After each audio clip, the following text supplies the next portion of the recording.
Hey guys, welcome back to STA Farms. On today's episode, it's something we've been waiting for most of the winter, especially after our snowy, icy episode.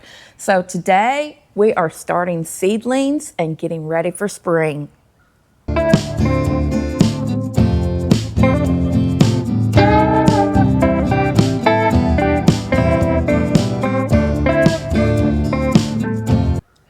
Yeah, guys, so we're super excited about this, especially after the winter we just had, all the cold weather. So we've got our seeds.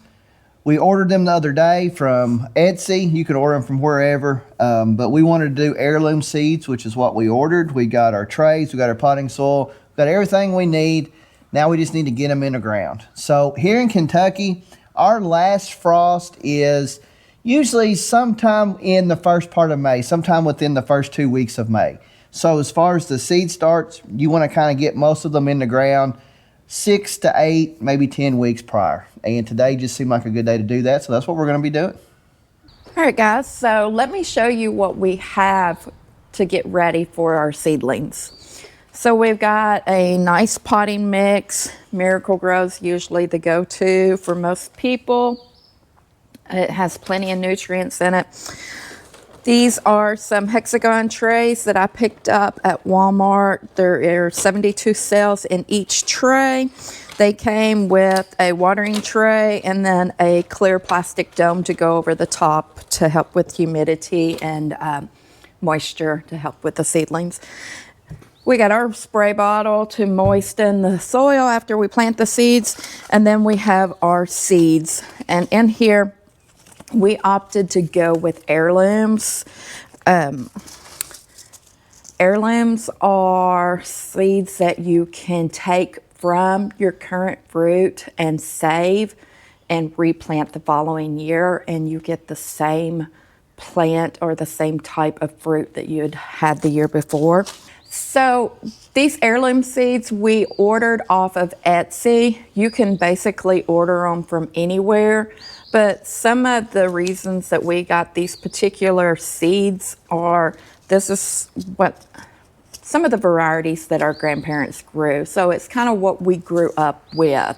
And we just wanted to bring that back onto our homestead and back into our life.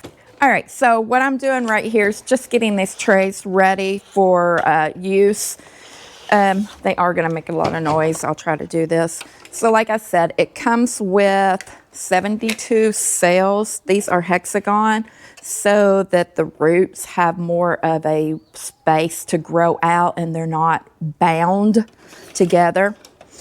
It also comes with a clear plastic tray for a kind of like a greenhouse roof cover. And then it comes with a water tray. So as you water the seedlings, it catches the water and holds the moisture. So I have these ready. Let me just move this stuff out of the way. So what I'm gonna do is get this potting soil opened up. All right.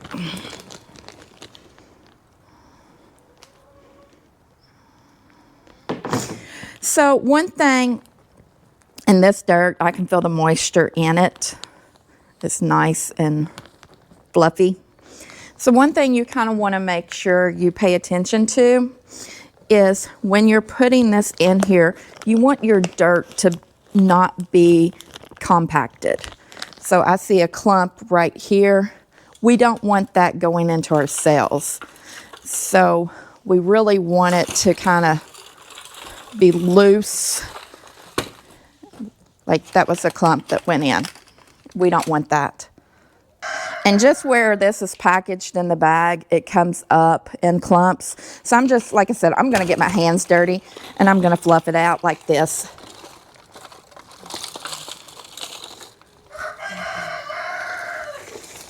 can cut some of this out and go back to it. Mm-hmm.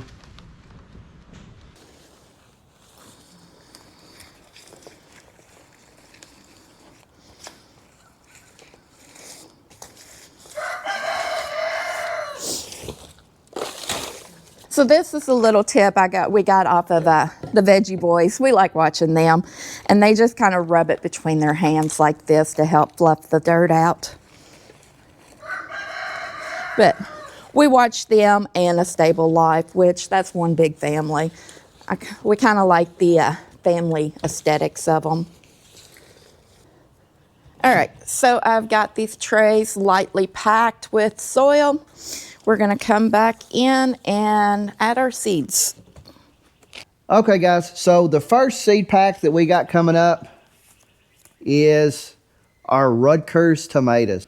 With the Rutgers, it's an heirloom seed, and you need to plant these here where we are in Kentucky 6 to 8 weeks prior to transplanting out in the garden. And we're about there. We're maybe a hair bit early, but with the spring that we've been having, might be wishful thinking, but me and Brandy both think that spring might spring a little bit sooner than it normally does. So we're gonna go ahead and get these in the ground.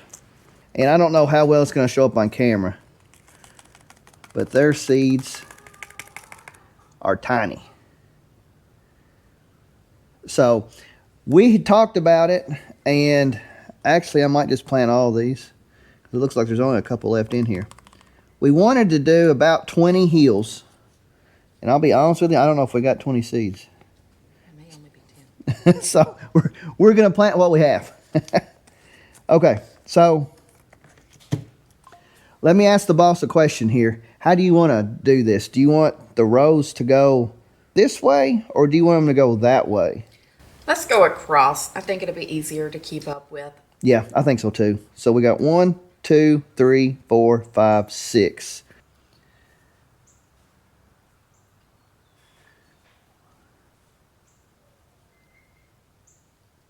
Okay, so I've got 1, 2, 3, 4, 5. I've got actually exactly 6 seeds. I'm just gonna go ahead and finish them out. So it'll be about 24. Be about 24, assuming they all If they germinate. come out, Yeah.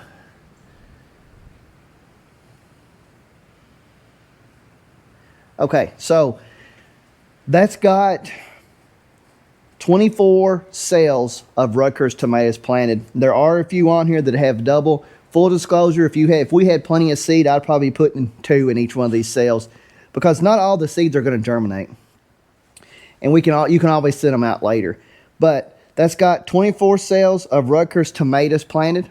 Now, what we want to do after we got them in a cell like this, we want to gently, I already did that one, push them down. Just gently. And then, after you get them pushed down just a little bit, not much, just a little bit, you come back over it with the soil and cover it like that. But that's the last step we do. So we're going to get all this, we're going to get everything planted, and then we do that. Now, the next step we got to do is we need to mark on this tray where we planted these Rutgers. We don't have the little stick things to put in there, so we're going to have to write on the tray. So I'm going to get a marker, and then we'll get that, then we'll move on to our next. So I think because there's limited space to right here, I'm just going to put R for Rutgers. We'll know that, and I'm going to use it right on the side here. So R, R, R, and R. So 4 rows of 6 gives us our first 24 cells. So next we are going to plant the ones that I really wanted, because I love to eat a tomato fresh off the vine. I love slicing tomatoes with Sunday dinner or breakfast. Biscuit and gravy and a sliced tomato are delicious. And the yellow and pink striped were something that I really remember growing up, and it's just something that I wanted. So I think I forgot to say what kind it is. It's called Mr. Stripey. We're not going to plant as many of these, mainly because these are for fresh eating rather than canning. So I have about that many in my hand. So one of the reasons we planted as many Rutgers as we did is because we want to use that for canning. And like I said, the Mr. Stripey is more for fresh eating right off the vine or slicing up with dinner or on a sandwich. So I'm not gonna plant as many of the Mr. Stripey as we did the Rutgers. So I'll start here.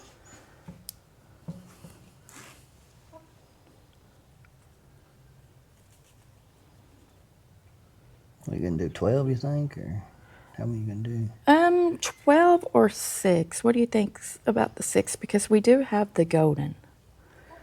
So if I only do 6, that'd give me that right there. That's what I had in my hand.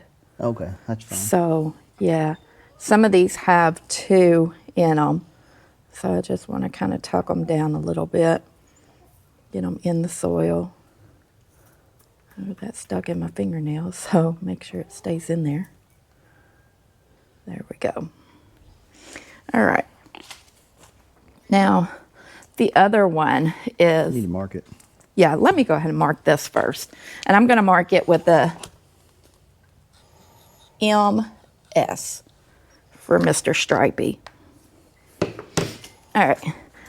So the other one is the Golden Jubilee. There is nothing like a yellow tomato. I mean, they are so delicious. And the yellow are less acidic than your red ones. So these can also be good for canning as well. And if you have trouble with heartburn, they're good for that. So we'll probably use these with some of the canning and maybe even with salsa as well as fresh eating. So let's get it open and see. I may do 12 of these since we can use these for canning as well.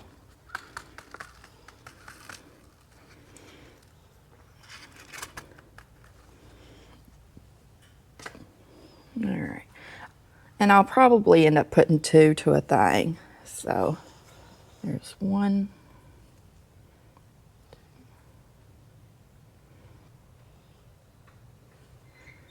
That's okay. The more seeds you drop, the better germination rate you get. I've got a few seeds left over. I'm just going to put back in the packet, and we can save them for next year.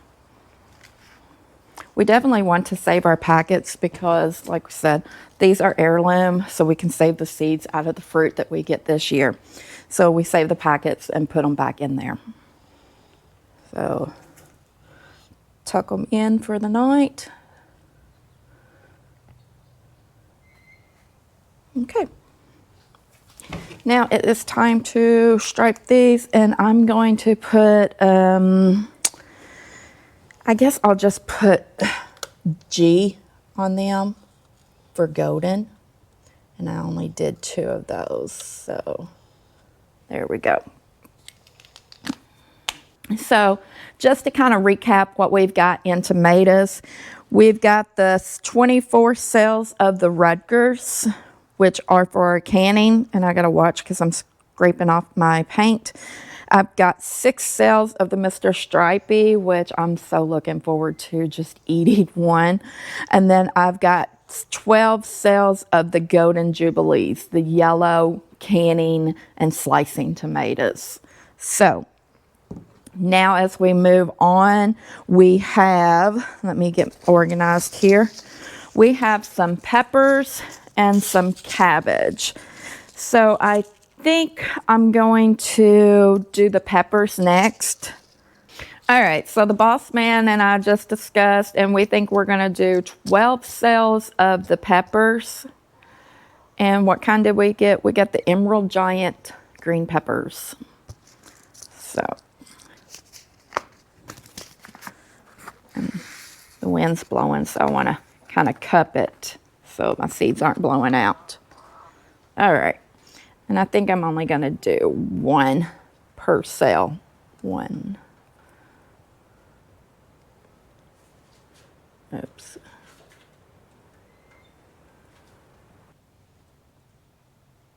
All right.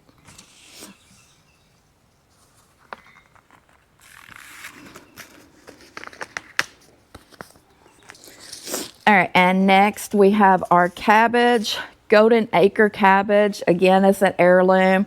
Aaron remembers his grandparents planting this type. So we're gonna move on and get these in the dirt. And these are little ball seeds. So I'm not really sure how to salvage seeds on cabbage, but I guess we'll try to figure out later on.